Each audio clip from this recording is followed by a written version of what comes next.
안녕하세요. 강의가 많이 늦었죠?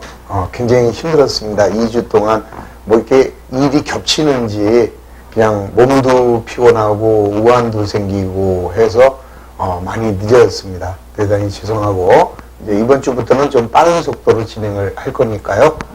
좀 기다려 주십시오. 제 같은 목표는 최대한으로 이번 4월 말까지는 모두 강의를 올려드리도록 노력을 하겠습니다. 최선을 다해서. 자, 오늘은 이제 금융자산 파트죠. 자, 먼저 이제 금융자산 그러면은 금융상품 그러면은 정형화된 금융상품으로서 금융기관에 우리가 예금한 거, 정기예금, 뭐 정기적금, 양도성 예금증서, 신종기여보험, 환매채 이런 것들이라 이렇게 생각하시고, 그 다음에 이제 금융자산 그러면은 요거는 이제 유가증권 이렇게 생각을 하시면 돼요. 자, 먼저 금융자산은 우리가 이제 유가증권이라고 그랬는데, 자, 먼저 이제 단기손익인식 금융자산하고 매도 가능 금융자산, 그 다음에 이제 뭐 관계기업 투자, 뭐 이제 이런 식으로 이제 나누잖아요. 근데 그 전에 우선 나눠야 될 게 금융자산은 얘가 지분증권이냐, 아니면은 채무증권이냐. 자, 이렇게 두 가지로 먼저 나눠주고, 그 다음에 이제 지분증권이면은 주식이잖아요. 그럼 주식이면 요거는 이제 다시 단기 매매 금융자산하고, 그 다음에 매도 가능 금융자산, 그 다음에 관계기업 투자, 이렇게 이제 나눈다. 이렇게 생각을 해 주시고, 그 다음에 이제 채무증권 그러면 이제 공채나 사채 이런 것들을 얘기하죠. 그래서 공채나 사채는 다시 단기 매매 금융자산하고, 그 다음에 이제 매도 가능 금융자산, 그 다음에 이제 만기까지 보유하겠다. 만기 보유 금융자산. 이렇게 이제 나눠주는 거죠. 그래서 이제 그 순서는 먼저 유가증권은 지분증권과 채무증권으로 이제 구분을 해서, 지분증권은 단기손익인식 금융자산. 요게 이제 단기의 매매를 목적으로 하기 때문에 요거는 이제 여기서 발생하는 모든 손익은 단기의 손익으로 인식을 하죠. 그래서 얘를 단기손익인식 금융자산이다. 이렇게 이제 부르는 거예요. 그러니까 이렇게 부를 수도 있고 이렇게 부를 수도 있다. 이렇게 생각을 해 주시고요. 자, 그 다음에 이제 매도 가능 금융자산, 관계기업 투자 이 중에서 이제 하나로 분류하게 되고, 그 다음에 채무증권은 단기손익인식 금융자산과 매도 가능 금융자산과 만기 보유 금융자산을 하나로 분류한다. 그럼 이게 단기죠, 요게 이제 단기의 손익으로 인식하는 금융자산이다. 이렇게 이제 생각을 먼저 정리를 딱 이렇게 해 놓으시는 거예요. 자, 그럼 이제 그 밑에 걔네들은 이제 어떻게 이제 평가를 하느냐, 이제 이런 얘기잖아요. 이제 그거를 평가하는 방법인데, 자, 우선 단기 매매는 단기 손익이다. 이렇게 생각을 하시고, 요거는 이제 지워버리겠습니다. 이거는 지워버리고, 자, 그럼 이제 얘는, 어떻게 이제 평가를 하느냐, 이런 얘기죠. 그럼 먼저 얘는 시장성이 있느냐, 없느냐, 이제 이렇게 보는 거죠. 그래서 시장성이 없으면은 단기 매매 금융자산으로 분류할 수가 없습니다. 그래서 시장성이 없다는 거는 주식시장에 상장되지 않았다, 이제 이런 개념이 되겠죠. 그래서 자, 단기 매매 금융자산은 대전제가 시장성이 있어야 되고, 시장성이 없다면 무조건 매도로 오게 되는 거죠. 그래서 이거는 일단 단기 매매 금융자산은 보유 목적이 단기 시세 차익을 목적으로 매도와 매수가 적극적이고 빈번해야 된다. 이제 이런 의미죠. 그러니까 결국 시장성이 있어야만 당연하다라는 이야기고, 그러면 이제 시장성이 없는 단기, 그러니까 아무리 일시적인 소유를 목적으로 했다 하더라도 시장성이 없다면 어디로 가야 돼요? 그때는 매도로 가야 되죠. 그래서 매도는 자, 시장성이 있느냐, 그 다음에 이제 시장성이 없느냐, 이렇게 이제 나뉘게 되는 거죠. 나뉘어가지고. 그래서 단기 매매 금융자산은 단기 시세 차익을 목적으로 매수와 매도가 적극적이고 빈번하기 때문에 얘는 어떻게 해요? 공정가액법으로 평가를 하는 거죠. 자, 항상 주식시장에 이놈이 얼마짜리다 이렇게 이제 공시가 되어 있기 때문에 그 공정가액으로 평가를 해 주시라, 이런 소리고요. 그 다음에 이제 매도 가능 증권은 자, 시장성이 있다. 그러면 이건 시장성이 있으니까 공정가액법으로 평가하시고, 그 다음에 시장성이 없다. 그러면 얘는 평가할 수가 없죠. 그래서 취득한 원가법으로 해라. 그러면 가령 100만 원의 주식을 구입을 했는데 그놈의 가격이 올라가든 떨어지든 그냥 내버려 두고 100만 원에 취득한 대로 그대로 처리해줘라. 그래서 이걸 다른 말로는 평가하지 않겠다. 그래서 무평가법이다. 이렇게 이야기를 하는 거죠. 자, 그에 비해서 이제 관계기업 투자. 이거는 뭐예요? 뭐 우리가 어떤 회사에 중대한 영향력을 행사할 목적으로 또는 어떤 회사와 거래 관계를 밀접하게 맺기 위해서 이런 목적으로 매입을 하는 것이 관계기업 투자죠. 그래서 이 경우에는 20% 이상의 지분을 갖고 있다. 그러면 이제 그때는 중대한 영향력이 있다라고 보고, 그런 경우에는 이제 뭘로 평가를 해요? 지분법으로 평가를 해줘라. 자, 이게 이제 바로 이 지분증권의 평가 방법이다. 이렇게 생각하시면 되고요. 그 다음 채무증권은 이제 단기매매 금융자산이다. 그럼 얘는 공정가액법으로 평가하시고, 그 다음에 만기 보유 금융자산, 얘는 삼각호 원가법. 그 삼각호 원가법이라는 것은 사채를 생각하시면은 장유유서에 의해서 상각이 되고 있죠. 그러면 상각이 되면은 이 사채가 올라가잖아요. 이제 할인 발행하면은 95만 원에 할인 발행했는데 15,000원 상각을 했어요. 그럼 96만 5천원으로 올라가죠. 그럼 그 96만 5천원으로 삼각호 원가법으로 평가를 해라. 그 다음에 이제 매수가능 금융자산은, 자, 이거는 먼저 삼각호 원가법으로, 자, 이거는 삼각호 원가법으로 하되, 그 삼각호 원가법의 가격이 시장 가치하고 안 맞을 수 있겠죠? 그럼 또 한 번, 공정가액법으로 또 한 번 평가를 해줘라. 이 소리인데, 뭐 우리 시험에는 요 매도 가능에 대한 요런 정도는 나오지 않는다. 이렇게 생각하시고, 그냥 기본적인 이론만 잘 정리를 해주시면 되겠습니다. 자, 그래서 이제 그 밑에 박스 안에 보시면 지분증권. 자, 지분증권은 중대한 영향력이 있대요. 그러면 중대한 영향력이 있다. 그럼 이거잖아요. 그래서 20% 이상 지분법으로 회계 처리를 해라. 이 소리고. 자, 따라서 중대한 영향력이 있을 때는 과목은 뭐가 돼요? 관계기업 투자. 이렇게 해주시고. 그 다음에 이제 중대한 영향력이 없대요. 그러면은 단기 시세 차익을 목적으로, 자, 뭐예요? 시장성이 있대. 그럴 때는 단기 매매 금융자산으로. 자, 그 다음에 이제, 그 이외의 경우, 시장성이 없는 거죠. 자, 그런 경우에는 매도 가능 금융자산으로 이렇게 평가를 해줘라. 이 소리죠. 자, 그래서 요 단기 매매는 아까도 말씀드린 대로 단기 손익 인시의 금융자산이다. 이렇게 처리를 해주고. 그 다음에 채무증권은 단기 매매 차익을 목적으로 했다. 그러면 역시 요거죠. 단기 매매 금융자산. 그래서 이것도 단기 손익 인시의 금융자산. 이렇게 해주시고. 그 다음에 이제, 만기까지 보유할 능력. 자, 그러니까 여기에 만기 보유 금융자산이라는 것은 대전제가 이 금융자산을 만기까지 보유할 의도를 가지고 있어야 되고, 의도만 갖고 있으면 안 돼요. 만기까지 보유할 능력까지를 제시할 수 있다. 그러면 이제 이런 경우에는 만기로 가고, 자, 이런 조건을 해당하지 못하면은 모두 매도로 간다. 이렇게 생각을 하시면 되겠죠. 자, 그 정도 이해해 주시고. 자, 그 다음에 이제 취득원가는 어떻게 결정을 하느냐. 자, 취득원가는 이제 크게 두 가지만 보면 돼요. 그래서 단기 매매 금융자산입니다. 자, 단기 매매 금융자산의 경우, 자, 이 경우에 취득원가는 어떻게 해요? 자, 취득에 따르는 매입 가격 있죠? 취득가액. 자, 취득가액을 단기 매매 금융자산의 취득원가로 보고, 그럼 이제 취득에 따르는 부대비용이 있습니다. 그 취득에 따르는 부대비용, 요거는 어떻게 하느냐? 단기 매매 금융자산에서는 단기의 비용으로 이렇게 처리를 해주는 거죠. 그래서 만약에 100만 원의 주식을 단기 시세 차익 목적으로 매입을 했는데, 뭐 증권거래세라든지 수수료가 10만 원이 발생을 했다면, 그때 이제 어떻게 처리해요?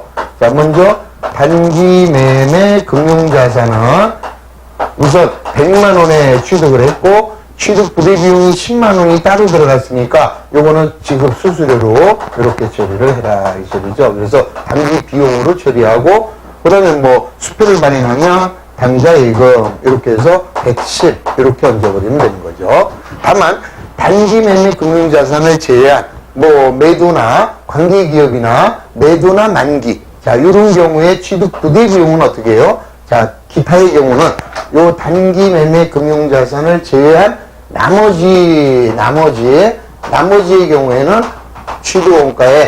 취득원가에다가 플러스 해준다. 뭐를? 요 취득 부대 비용 얘기하는 거예요. 자, 요 취득 부대 비용을 단기 매매 금융자산에서는 단기 비용으로 보고, 단기 매매 금융자산이 아닌 나머지의 경우, 그 경우에는 취득 원가에 플러스 해준다. 이렇게 생각하시면 되겠죠. 그러니까 만약에 이 조건이 매도 가능 금융자산이었다. 그러면 이때는 자, 수수료 10만 원이 여기로 들어가요. 그래서 매도 가능 금융자산 110 이렇게 되겠죠. 그리고 방자예금 이렇게 된다라는 기본적인 구조만 다시 한번 복습하시면 되겠죠. 자, 이렇게 해서 이제 단기 순이익인식 금융자산의 그 밑에 일반적인 경우에 취득원가는 제공한 자산의 공정가액이죠. 언제나 기브 앤 테이크. 먼저 내가 자산을 취득하기 위해서 준 놈, 그놈을 취득원가로 하고, 자, 그놈의 그 취득원가를 내가 제공한 자산이 얼마인지 잘 모르겠다. 그럴 때는 제공받은 자산의 공정가액을 취득원가로 해준다. 자, 그 다음에 이제 단기순이인식 금융자산의 취득 부대 비용, 요거는 단기 비용으로 처리를 하라는 거죠. 그 다음에 이제 채권을 이자 지급일 사이에 취득한 경우 있었죠. 자, 이자 지급일 사이에 채권을 구입한 경우, 그때는 이제 경과된 이자를 뭘로 해줘야 돼요? 그때는 경과된 만큼을 뭘로 처리를 해주느냐? 미수이자로 처리를 하는 거죠. 자, 이 소리가 무슨 소리인지 한 번만 다시 정리를 하시면 이런 얘기입니다. 자, 내가 이제 채권을 샀는데, 자, 이 채권은 100만 원짜리고, 그 다음에 연이자는 연 12%래요. 자, 그런데 이제 이자 지급은 1년에 12월 31일 날 한 번 주는 거예요, 이제. 그러면 얘를 1월 1일 날 매입을 해서 12월 말일까지 보유했다면 아무 상관이 없는데, 이 채권을 4월 1일 중도에 매입하는 경우가 있겠죠. 자, 이렇게 4월 1일 날 취득을 했다면, 자, 여기까지 경과된 이자가 있겠죠. 자, 그러면 100만 원에 연 12%면은 1년에 12만 원이죠. 그러면 3만 원이 경과된 시점에서 내가 4월 1일 날 얘를 얼마에 샀느냐? 만약에 95만 원에 매입을 했어요. 그러면은, 자, 이 경우에는 어떻게 돼요? 우리 단기 목적이다. 그러면은 단기 매매 금융자산.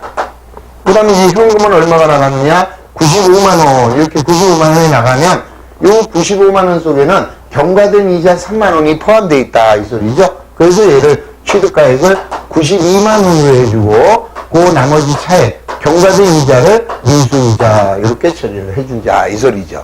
그리고 나면, 여기 이제 4월 1일이죠?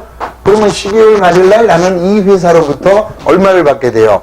12만원을 현금으로 받는데, 현금이 얼마 들어왔어요? 12만원 들어오면, 자, 12만원 중에는 내가 받아야 될 이자 수익이 9만원이 있고, 그 다음에 요 3만원은 요 미수이자를 받은 거다. 이 소리예요. 그래서 미수이자를 3만원 요렇게 없애주면, 그러면 이렇게 처리가 모두 끝난다. 요게 바로 끝수이자의 처리죠. 자, 제일 힘들어하는 게 끝수이자인데, 이렇게 원리를 이해하시면 되죠. 보세요. 내가 4월 1일 날 매입했어. 그러면 세 달은 내가 안 갖고 있는 거죠. 그러면 내가 유가증권을 매입할 때 95만 원을 줬다면 95만 원 속에는 세 달의 경과이자가 들어있는 거죠. 그 세 달분은 미수이자로 하고 결국 내가 92만 원에 산 게 아니겠느냐. 그런 개념으로 이해하시면 되겠습니다. 자, 그래서 그 밑에 박스 안에 보시면 양 이자 지급일 중간에 유가증권을 매매할 경우에는 매매일 직전의 이자 지급일로부터 매매일 직전의 이자 지급일은 이거죠. 요 직전의 이자 지급일로부터 자, 매매 당일까지 이자 요거를 미수이자로 자, 매수자가 매도자에게 지급을 해준다. 자, 그 다음에 유가증권의 취득원가에 산입하는 게 아니라 미수이자로 처리를 해주고 자, 이렇게 해서 처리를 해줘라 이 소리죠. 넘어갑니다.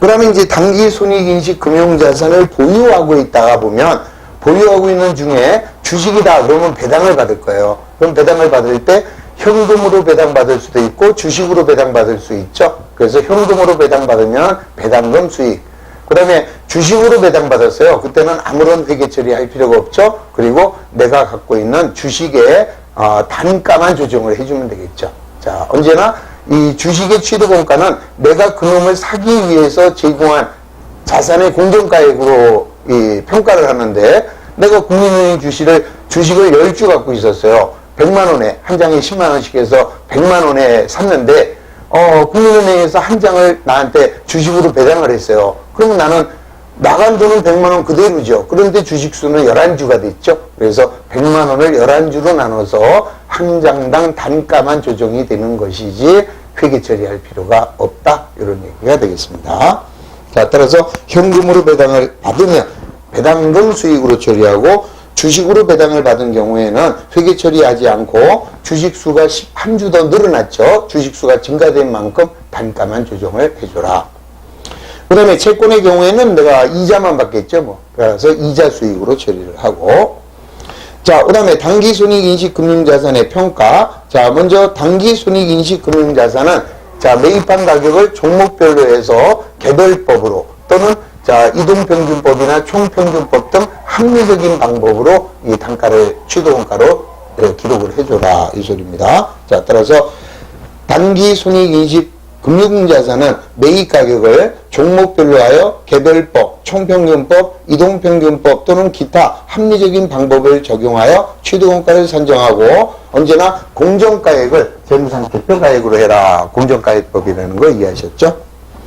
자, 그 다음에 이제 시가를 공정가액으로 보는 경우에 재무상태표일 현재의 종가가, 자, 종가를 이제 그 평가액으로 보되, 만약에 이제 우리가 결산이 12월 말일인데 결산일에 종가가 없다. 당연히 없을 거 아니에요. 12월 30일이 결산인데 주식시장은 12월 27일쯤 폐장이 되잖아요. 그러면 12월 30일에 종가가 없죠? 그럴 때는 직전일의 종가. 그럼 직전일의 종가는 폐장일의 종가가 되겠네. 그래서 그 폐장일의 종가를 공정가액으로 하라. 이 소리입니다. 자, 따라서 시가를 공정가액으로 보는 경우에는 재무상태표일 현재의 종가로 해라. 다만 재무상태표일 현재의 종가가 없는 경우에는 직전 거래일의 종가로 처리하고, 자, 가격이 올라갈 수 있습니다. 가격이 올라가는 경우에는 단기 매매 금융자산 평가이익으로 하여 단기 수익으로 처리하고, 가격이 떨어지는 경우에는 단기 매매 금융자산의 평가 손실로 하여 단기 비용으로 처리하는 거죠. 자, 다만 이제 매도 가능 금융자산의 경우에 평가는, 자, 이때는 어때요? 이 매도 가능 금융자산의 가격이 올라갔다. 그럴 때는 매도 가능 금융자산 평가이익으로 하여 그때는 단기 수익으로 처리하는 것이 아니라 기타 포괄손익으로 처리해야죠. 또 매도 가능 금융자산의 가격이 떨어져서 손해를 봤다면 그때는 매도 가능 금융자산 평가 손실로 하여 역시 기타 포괄, 자, 기타 포괄손익의 비용으로 집어넣는 거죠. 근데 비용이 아니에요. 자본의 마이너스지. 그러니까 항상 기억할 때 매도 가능 금융자산의 평가이익과 매도 가능 금융자산의 평가 손실은 비용 수익이 아니라 자본 항목이다. 따라서 기타 포괄 항목에 집어넣어서 이익이 났으면 자본의 플러스로, 마이너스 손해를 봤으면 자본의 마이너스로 해줘라. 그것만 기억하시면 아주 간단하게 해결이 됩니다. 자, 그 다음에 이제 이러한 유가증권을 가지고 있다가 팔았어요. 이제 처분을 해서 이익이 나오면, 자, 역시 처분 이익으로 수익으로 처리하고, 손실이 나왔다. 그때는 처분 손실로 하여 비용으로 처리하시면 되겠죠. 그래서 항상 우리는 머릿속에 뭐만 생각하느냐. 이익이 나오면 수익이고 손해가 나오면은 비용인데요. 단 하나, 매도 가능 금융자산의 평가 이익만 자본 항목에 플러스, 매도 가능 금융자산의 평가 손실만 자본의 마이너스, 그 외의 것은 모두 수익 비용으로 처리한다. 이것만 딱 부러지게 머릿속에 집어 넣으시면 됩니다. 자, 그 다음에 유가증권의 분류 변경. 자, 유가증권의 분류 변경은, 자, 우선 이제 간단하게 원리를 이렇게 생각하십시오. 자, 먼저 단기는 단기 매매 금융자산, 단기는 매도나 만기로, 자, 매도나 만기로 갈 수 없다. 이렇게 생각하시면 돼요. 다만 매도를 만기로, 만기를 매도로, 요거는 가능하다. 그래서 단기가 매도로 올 수 없고 또 매도나 만기는 단기로 올 수 없다라는 거예요. 어떤 경우든 안 되고 매도를 만기로 만기를 매도로 요것만 가능하다. 요게 바로 재분류죠. 자, 유가증권의 취득 목적이 달라지는 경우에 재분류하는 경우 자, 우선 단기는 매도나 만기로 갈 수 없다. 단 매도는 만기로 갈 수 있고 만기는 매도로 갈 수 있다. 그러면 단기는 매도로 갈 수가 없지만 드문 상황에서 더 이상 단기 시세 차익을 목적으로 하지 않는데요. 그 말은 어떤 경우야? 드문 상황으로 만약에 내가 단기 매매 목적으로 유가증권을 취득했는데 그 회사가 부도가 났어요. 그럼 시장성을 상실하게 되죠. 그런 경우에는 드문 상황에서 갈 수 없다고 했지만 가야 되겠죠. 그래서 그 경우에는 매도 가능 증권으로 분류 변경을 하시라. 그것만 기억하시면 되겠습니다. 자, 중간에 당구장 표시 보시면 단기손익인식 금융자산은 다른 유가증권 과목으로 분류 변경할 수 없고 다른 유가증권도 단기손익인식 금융자산으로 변경할 수 없다. 다만 드문 상황에서 더 이상 단기 시세 차익을 목적으로 하지 않는 경우에는 그때는 매도 가능 금융자산으로 분류 변경하여야 한다. 자, 그 다음에 이제 지분법은 투자회사가 피투자회사의 순이익을 조작할 수가 있겠죠. 그래서 그 경우에는 항상 지분법으로 평가를 해줘라. 자, 이때 중대한 영향력이라는 것은 특별한 반증이 없으면 20% 이상 소유하고 있대요. 그때는 뭐 특별한 반증이 없어도 자, 중대한 영향력을 행사할 수 있는 것으로 보자. 자, 넘어갑니다.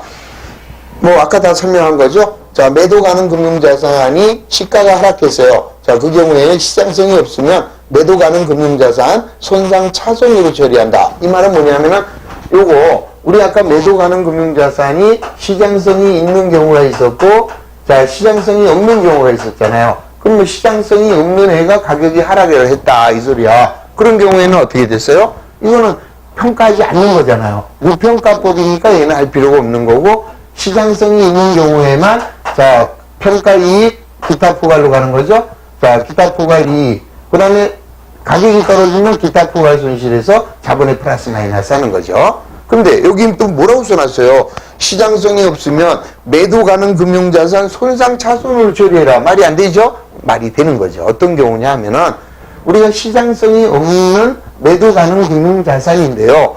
얘가 그냥 뭐 100만 원에 샀는데 90만 원, 85만 원, 뭐 이런 식으로 왔다 갔다 한다. 그럼 냅둬라. 평가하지 않겠다 이 소리예요. 그런데 이놈의 시장성이 없는 매도 가능 가격이, 매도 가능 금융자산의 가격이 급격하게 하락을 했어요. 급격하게 하락하여 회복할 가능성이 없을 때 그때는 손상을 검토해야 되는 거잖아요. 그래서 그런 경우에는 매도 가능 금융자산의 손상 차손이라는 과목으로 해라. 자, 이런 경우에는 평가이익, 평가손실이지만 이와 같이 급격하게 하락하여 회복할 가능성이 없을 때 그때는 매도 가능 금융자산 손상 차손으로 하여 이 경우에도 역시 단기 비용으로 온다. 단기 비용 처리하고 그러니까 자본 항목으로 갈 수 있는 거는 딱 머릿속에 집어넣으세요. 뭐야? 매도 가능 금융자산 평가이익, 매도 가능 금융자산 평가 손실만 자본, 나머지는 모두 비용 수익. 이렇게 해서 딱 머릿속에 집어넣으시면 되는 거죠. 자, 그 다음에 만기 보유 금융자산은 상각 후 원가법이다. 자, 그 정도 이해하시고. 자, 그러면 이러한 유가증권은 어떻게 분류를 하느냐. 먼저, 단기 손익인식 금융자산은 당연히 유동자산이겠죠. 그 다음, 매도 가능 금융자산은 유동자산이나 비유동자산이죠. 왜? 매도 가능 금융자산이 아까 뭐라고 그랬습니까? 반드시 1년 이상이 아니잖아요. 1년 이내 단기간 내 시세 차익을 목적으로 한다 하더라도 시장성이 없으면은 매도로 분류했겠죠? 자, 따라서 매도의 경우에는 단기도 있고 장기도 있을 거다. 따라서 단기의 경우에는 유동자산이고 장기의 경우에는 비유동자산 아니겠느냐. 이렇게 생각하시면 되겠고요. 자, 만기 보유 금융자산은 당연히 만기까지 보유할 의도, 능력 제시돼야 되니까 비유동이죠. 자, 그 다음에 관계기업 투자도 당연히 비유동일 것이다. 이렇게 해서, 자, 유가증권이 유동이냐, 비유동이냐, 요것만 구분을 해주시면 되겠습니다. 자, 그 다음에 이제 투자 주식은 매도 가능 금융자산과 관계기업 투자로 분류가 됐죠. 자, 여기 이제 투자 목적이니까 이렇게 구분이 됐고. 자, 그 다음에 투자 주식의 경우에는 제공한 자산의 시장 가격, 그 취득 가격에다가 취득 부대 비용도 취득 원가에 플러스 되는 거죠. 그러면 취득 원가를 단기 비용으로 하는 것은 오로지 단기 요거에만 취득의 부대 비용을 단기 비용으로 하고 나머지 것들의 취득 부대 비용은 그 자산의 원가에 플러스 하는구나. 다시 한번 또 정리가 됐습니다. 자, 그 다음에 투자 주식의 성격을 구분하여 중대한 영향력을 행사할 수 있는 경우에는 지분법으로, 중대한 영향력을 행사할 수 없을 때는 시장성이 있으면 공정가액법, 시장성이 없으면 원가법으로 계속 반복되고 있습니다. 자, 그 다음에 아까도 마찬가지로 이러한 주식은 자, 개별법 또는 평균법, 기타 합리적인 방법으로 자, 종목별로 적용을 해야 된다. 자, 그 정도 이해해 주시고. 그 다음에 이제 나와 있는 거 다 정리된 겁니다. 박스 한번 보세요.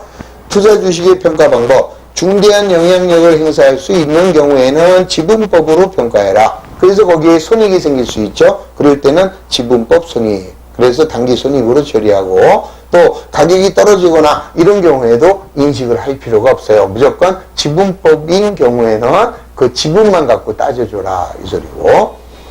그 다음에 시장성이 있는 투자 주식은 공정가액법으로 평가를 해서 자, 평가 손익이 생기면 매도 가는 금융자산 평가 손익으로 하여 기타 포괄 손익, 자본 항목으로 처리를 해주고, 그 다음에 시장성이 없는 투자 주식의 경우는 원가법으로 자, 따라서 정상적인 평가는 할 필요가 없죠. 무평가법이다. 이렇게 이해해 주시고.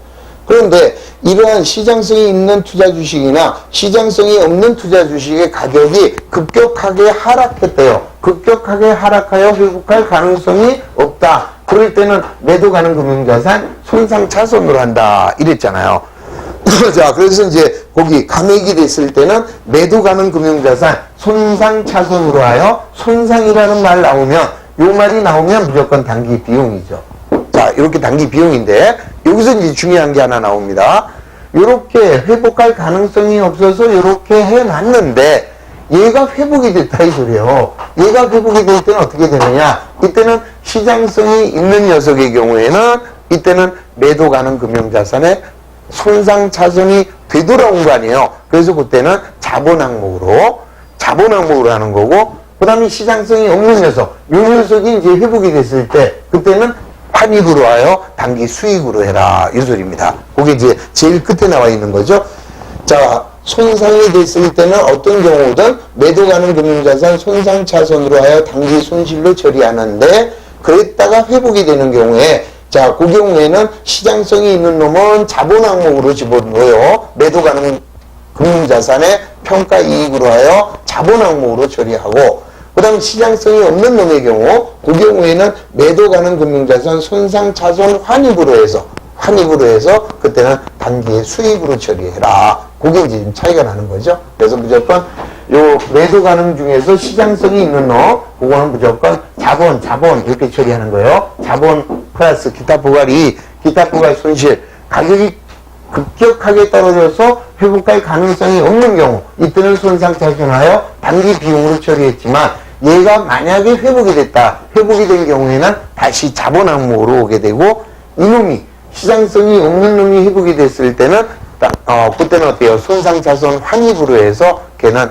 단기 수익으로 처리한다. 요 정도만 이해를 해주시면 되겠습니다. 근데 뭐 거기까지는 우리 주관사 시험에 뭐 한 번도 나오지는 않았어요. 뭐 이론으로 슬그머니 나와도 여러분들이 눈치 빠르면 딱 해결할 수 있죠. 매도 가는 금융자산에 관련된 것은 어떤 경우든 뭐다? 기타 포괄이다. 다만 시가가 급격하게 하락하여 회복할 가능성이 없는 경우에는 매도 가능 금융자산 손상차손은 인식을 하되 그때만 단기 비용이고, 회복이 됐을 때는 도로 기타 자본이다. 항상 그것만 기억하고 나머지는 신경 쓸 게 없는 것이죠. 자, 그 다음에 지분법을 평가합니다. 지분법으로 평가할 때는, 자, 이때는 이제 어떻게 하느냐. 지분법은 이제 많이 했는데요. 그래도 뭐, 항상, 우리는 자꾸 잊어버리죠. 우리 기억력은, 배운 거 금방 잊어버리는 게 당연한 겁니다. 자, 만약에 어느 회사의 자본이 1,000만 원인 이 P투자 회사의 주식을 30% 내가 샀어요. 그럴 때는 어떻게 돼요? 관계기업 투자 이렇게 되겠죠? 자, 30%니까 300만 원. 자, 수표를 발행했다. 당좌 예금 300만 원 이렇게 되겠죠? 자, 이 회사가 12월 말일 날 당기 순이익을 400만 원을 보고했대요. 그럼 당기 순이익이 400만 원 나왔으면 내 주가는 이만큼 올라간 거 아니겠느냐? 그러면 뭐예요? 400만 원에 30%니까 120만 원만큼 관계기업 투자가 늘어나겠죠? 이렇게 늘어난 것을 우리는 지분법 이익이다 이렇게 얘기하는 거죠. 자, 120. 자, 그랬다가 이 회사가 그 중에서 100만 원을 배당을 하겠대요. 그럼 100만 원을 배당하게 되면 나는 자, 3월 20일 날 현금으로 얼마를 받아와요? 30% 갖고 있으니까 30만 원을 받아오겠죠? 그럼 현금이 들어왔으니까 관계기업 투자의 가치는 죽어버렸다. 그래서 관계기업 투자를 30 이렇게 없애버리면 자, 결론 420이 됐다가 30이 줄었죠? 그러면 390이 관계기업 투자의 장부가격으로 나타나는 것이다. 그 얘기 기억나시죠? 자, 먼저 주식을 취득한 경우에는 취득가액으로 관계기업 투자 계정에 차변에 기입하고 그 다음에 순이익을 보고받았을 때는 보고된 순이익 400만 원에다가 배당률 30%만큼 관계기업 투자의 차변에 기입하고 대변에는 뭐예요? 지분법 이익으로 처리를 해라. 그 다음에 배당금을 받으면 배당금을 현금으로 받았으니까 받은 만큼 관계기업 투자를 대변에 기입하시라 이 소리예요. 자, 이렇게 해서 이거는 한번 훑어보면 나 저 정도는 할 수 있어 이런 생각이 드실 것입니다. 자, 박스 한번 보세요. 이건 이제 조금 아까 했던 내용이죠. 자, 먼저 중대한 영향력을 행사할 수 없는 주식의 경우, 자, 이 경우에 그러면 중대한 영향력을 행사할 수 없다 그러면 이거잖아요. 매도 가능으로 가는 거고, 거기에서는 시장성이 있다 공정가액법이고 시장성이 없다 원가법이죠. 아까 내가 요거 한 거 요거 지워버렸네. 요거 짓기 전에 했던 내용을 한번 더 정리를 해드린 거예요. 한번 보십시오. 자, 먼저 시장성이 있대요. 취득하면은 매도 가능 금융자산으로 대변에는 현금. 그 다음에 이제 순이익을 보고받았을 때 우리는 지분법이 아니니까 회계 처리할 필요가 없죠. 자, 배당금을 받았대요. 배당금을 받으면 차변의 현금, 배당금 수익. 그 다음, 자, 배당금을 받았으니까 차변의 현금, 배당금 수익. 그 다음에 이제 기말에 평가를 합니다. 자, 차변에 매도 가능 금융자산 평가 손실, 대변에는 매도 가능 금융자산. 자, 반대의 경우에는 차변이 매도 가능 금융자산, 대변에는 매도 가능 금융자산 평가 이익 이렇게 되겠죠. 그 다음에 시가가 하락하여 회복할 가능성이 없을 때 그때는 매도 가능 금융자산 손상 차손해서 단기 비용 처리해라 이 소리에 대변에는 매도 가능 금융자산 없어지겠고 그 다음에 시장성이 없는 경우에는 자 무조건 원가법이니까 회계 처리할 필요가 없죠. 그러나 가격이 급격하게 하락하여 회복할 가능성이 없다. 그런 경우에는 매도 가능 금융자산 손상 차손해서 그때는 단기 비용으로 이제 구분이 되시죠? 그래서 시장성이 있는 경우와 없는 경우의 차이 그것만 잘 보시면 됩니다. 그랬다가 다시 이제 가격이 급격하게 가격이 떨어졌다가 회복이 됐어요. 회복이 되면은 매도 가능 금융자산을 늘려주고 그때는 매도 가능 금융자산 평가 이익으로 하여 그때는 기타 포괄 항목으로 가는 거죠. 자, 그러나 시장성이 없는 자, 그 경우에는 어때요? 매도 가능 금융자산을 늘려주면서 매도 가능 금융자산 손상 차손 환입하여 걔는 단기 수익이 되는 것이다. 자, 따라서 급격하게 하락이 됐다가 다시 회복이 되는 경우에 시장성이 있는 경우는 기타 포괄로 가고 그 다음에 시장성이 없는 경우에는 단기 수익으로 처리한다. 요것만 한 번 더 다져주시면 되겠습니다. 자, 투자채권은 어떻게 평가하느냐? 아까 다 설명했습니다. 자, 일시보유든 만기보유든 언제나 유효이자율법을 적용해서 평가를 하고 자, 단기 소유의 경우에는 공정가액법으로 만기보유의 경우에는 삼각구 원가법으로 자, 손상이 됐을 때 그때는 매도 가능 또는 만기 보유 금융자산의 손상 차손으로 하여 무조건 단기 비용으로 자, 그 다음에 회복이 됐을 때 자, 매도 가는 금융자산 손상 차손 환입으로 하여 자 단기 수익으로 만기 보유 금융자산의 평가 이익으로 하여 단기 수익으로 처리한다. 자 그것만 이해하시면 되겠죠. 자 분류 변경 아까 했습니다. 단기는 매도나 만기로 갈 수 없고 매도나 만기도 단기 손익으로 올 수 없다. 다만 만기를 매도로 매도를 만기로는 왔다 갔다 할 수 있다. 자 옮겨갈 때는 항상 분류 변경이 현재의 공정가액으로 평가해서 분류 변경을 해준다. 그 정도 이해해 주시면 되겠습니다. 자, 그 다음에 넘어갑니다. 자, 채권 채무의 현재 가치 평가. 자, 우리가 이제 장기 연불 조건으로 이제 매매를 합니다. 또는 금전 대차를 합니다. 또는 이와 유사한 거래에서 발생하는 채권 채무로서 명목가액과 현재 가치의 차이가 중요하다면 현재 가치로 평가를 해야 되겠죠. 자, 이 소리는 뭐예요? 우리가 어떠한 자산을 만약에 예를 들어서 500만 원의 장기 후불 조건으로 판매를 하거나 500만 원을 5년 후에 받기로 하고 하나 둘 셋 넷 다섯 5년 후에 500만 원을 받기로 하고 물건을 팔았다. 자 그러면은 받을 돈은 자 1월 1일날 장기성 매출 채권 500. 자 그 다음에 이제 상품을 팔았으니까 매출이 되겠죠. 자 이때의 매출은 500이 아니겠죠. 자 5년 후에 받아야 할 500만 원의 현재 가치. 그러면 요거는 뭐예요? 원금 이론의 현재 가치 따져주면 되겠죠? 그러면 현재 가치표에 의해서 뭐 0.735 뭐 이렇게 나왔다. 그럼 0.735 만약입니다. 요거에 나오면 그러면 요 금액에 맞춰서 500 곱하기 자 5, 7, 2, 35, 5, 35 그러면 360 7만 5, 7, 2, 35, 7750 뭐 이렇게 되겠죠? 7750 이렇게 기록을 하고 차이나는 요놈은 뭐예요? 얘는 현재 가치 할인 차금으로 해서 요 현재 가치 할인 차금은 기간 경과에 따라서 뭐로 바뀌게 돼요? 이자 수익으로 처리를 해준다. 이 소리네. 자, 이럴 때 적용하는 이자율, 요거는 당연히 유효 이자율이 되는 것이다. 자, 요게 바로 현재 가치 평가죠. 자, 그래서 언제나 현재 가치 평가를 해야 되는데 현재 가치 평가를 하지 않는 예외적인 게 있었죠? 뭐라고 그랬습니까? 현재 가치 평가를 안 한다. 요거에 대해 딱 기억할게. 보이소. 요것만 기억하라 하겠습니다. 자, 보이소. 다이소가 아니라 보이소. 이렇게 되죠. 그래서 보증금.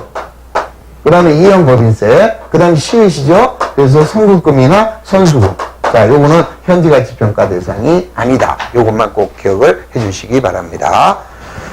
자, 따라서 현재 가치란 당해 채권 채무로 인하여 미래에 수취하거나 지급할 금액을 적정한 이자율로 할인한 금액이 현재 가치가 되는 것이고, 자, 먼저 이자율을 적용할 때는 유효 이자율을 먼저 적용하되 유효 이자율이 없으면 동종 시장 이자율을 적용하시고, 동종 시장 이자율이 없을 때 그때는 차입 이자율 쓰면 되죠. 평균 차입 이자율로 적용하면 된다. 자, 따라서 유효 이자율, 동종시장 이자율, 평균 차입 이자율 이렇게 해서 적용 순서를 정해 놓은 것이다. 자, 회계 처리는 뭐 지금 한 대로 이렇게 해주시면 되겠고, 자, 그 다음에 이제 뭐 마지막으로 아까 했던 겁니다. 무상증자나 주식 배당으로 주식을 취득하는 경우에는 아무런 회계 처리하지 않고 자, 유가증권의 단가만 조정한다. 자, 이 정도 이해하시고, 자, 이제 이렇게 배운 내용을 가지고 여러분들이 문제를 풀어보시면은 조금씩 도움이 되시리라, 이렇게 생각을 합니다. 자, 대단히 고생하셨습니다. 수고하셨습니다.